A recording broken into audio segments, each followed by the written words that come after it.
আসসালামু আলাইকুম। সাদাস কিচেন থেকে সবাইকে স্বাগত জানাচ্ছি। আশা করছি সকলে ভালো আছেন।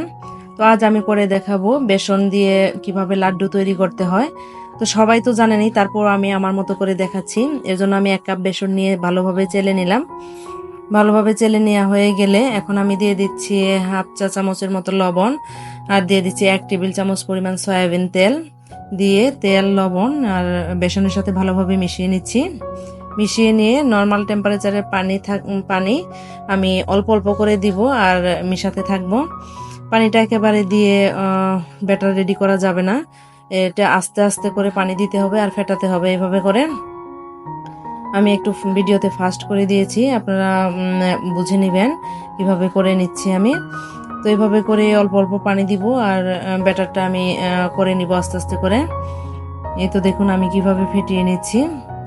একটা পর্যায়ে ফেটাতে ফেটাতে দেখবেন যে ব্যাটারটা একদম কনসিস্টেন্সি ঠিক হয়ে গিয়েছে। এই তো দেখুন হয়ে গিয়েছে। এখন আমি রেস্টে রেখে দিব 20 মিনিটের জন্য। ফিরে আসলাম 20 মিনিট পর। এই তো ব্যাটারটা এই অবস্থা হয়েছে। এই যে কনসিস্টেন্সি দেখেন এরকম। এই তো দেখে হয়তো বুঝতে পারছেন। এখন এগুলো আমি ভেজে নিব। চলুন ভাজতে যাই। এর জন্য আমি একটা কড়াই বসিয়ে দিয়েছি, তারপরে দিয়ে দিচ্ছি পরিমাণ মতো তেল। তেলটা গরম হলে এখন আমি অল্প অল্প করে ব্যাটার দিয়ে ভেজে নিব। এটা মানে সুন্দর করে ভাজতে হবে এমন কিছু না, যেরকম খুশি সেরকম দিয়ে এটা ভেজে নিয়ে ফেলতে পারবেন, কোনো সমস্যা নেই। কারণ এগুলা তো পরে আমি হালকা ব্লেন্ড করে গুঁড়ো করে নিব। তো এইভাবে বানালে খুবই সহজেই বানিয়ে নেওয়া যায় মতিচুর লাড্ডুগুলা, আর খেতেও ভীষণ টেস্টি হয়। তো এইভাবে করে উল্টে পাল্টে আমি একটা সুন্দর কালার আসলে আমি উঠিয়ে নিব। আর একটা কথা বলে রাখছি, আপনারা চাইলে ব্যাটারের সাথে একটু জর্দার রং মিশিয়ে নিতে পারেন। আমি রংটা একদমই স্কিপ করেছি, আমার কাছে ভালো লাগে না, সেজন্য দিইনি। তো একটা ব্যাচ হয়ে গেলে আমি উঠিয়ে নিয়ে আবারও আমি দিয়ে দিলাম, আবার উল্টে পাল্টে ভেজে নিচ্ছি। এই তো কালার চলে আসলে আমি উঠিয়ে নিচ্ছি। তো এইভাবে করে আমি সবগুলা ভেজে তুলে নিব। এই তো দেখুন সবগুলো ভাজা আমার হয়ে গিয়েছে। এক একটা এক এক রকম দেখুন কিভাবে ভেজে নিয়েছি, চাঁদের মতো লাগছে। গোল করে ভেজেছি, মানে যেরকম পেয়েছি সেরকমই ভেজে নিয়েছি, কোনো সমস্যা নেই। এখন দেখুন এই যেভাবে করে আমি ভেঙে ভেঙে নিব। ভেঙে সবগুলা ভাঙা হয়ে গেলে আমি ব্লেন্ডারে ঢাকনাটা লাগিয়ে হালকা একটু ব্লেন্ড করে নিব। একটা না, অনেকক্ষণ ব্লেন্ড করবেন না, একটু করে করবেন, থেমে থেমে দেখবেন কিরকম হয়েছে। এই তো এই পর্যায়ে আমি ব্লেন্ড করা বন্ধ করেছি। ব্রেড ক্রামস থেকে একটু দানাদার থাকবে, তাহলেই বুঝবেন এটা হয়ে গিয়েছে। তো এই তো আমার মতিগুলা রেডি হয়ে গিয়েছে।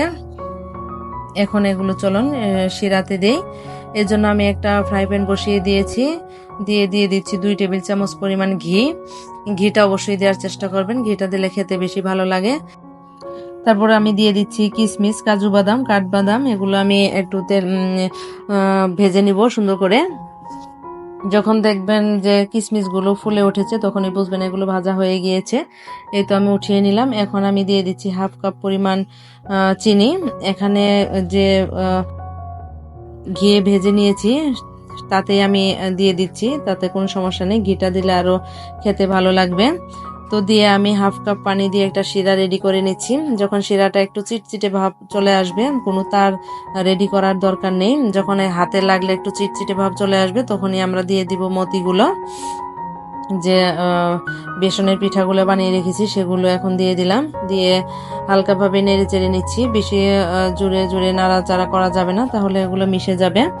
তো আস্তে আস্তে করে আমি করে নিচ্ছি। যখন দেখবেন আস্তে আস্তে শিরাটা একদম লেগে গিয়েছে আর বেশি নাই, তখন এই পর্যায়ে আমরা দিয়ে দিব আরো 1 টেবিল চামচ পরিমাণ ঘি। ঘিটা দিয়ে ভালোভাবে মিশিয়ে নিব। এখন খুবই সুন্দর একটা স্মেল বের হয়েছে, আপনারা এটা যখন বানাবেন তখন বুঝবেন। আর দিয়ে দিচ্ছি এখন আমি যে ভেজে রেখেছিলাম কাজু বাদাম, কাঠবাদাম আর কিশমিশ, সেগুলো দিয়ে দিলাম। এখন এগুলো দিয়েও আমি ভালোভাবে নেড়েচেড়ে মিশিয়ে নেব। এখন একদমই শিরার লেগে লেগে নাই, মানে পানির ভাবটা চলে গিয়েছে, একটা আঠালো ভাব চলে এসেছে। তো এভাবে নাড়তে নাড়তে আমার রান্নাটা কমপ্লিট হয়ে গিয়েছে। এখন আমি এগুলা একটু ঠান্ডা করে নিব।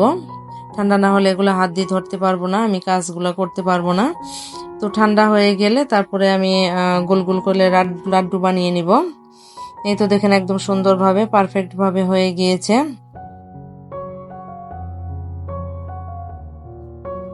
তো আশা করি আজকের ভিডিওটি আপনাদের ভালো লেগেছে।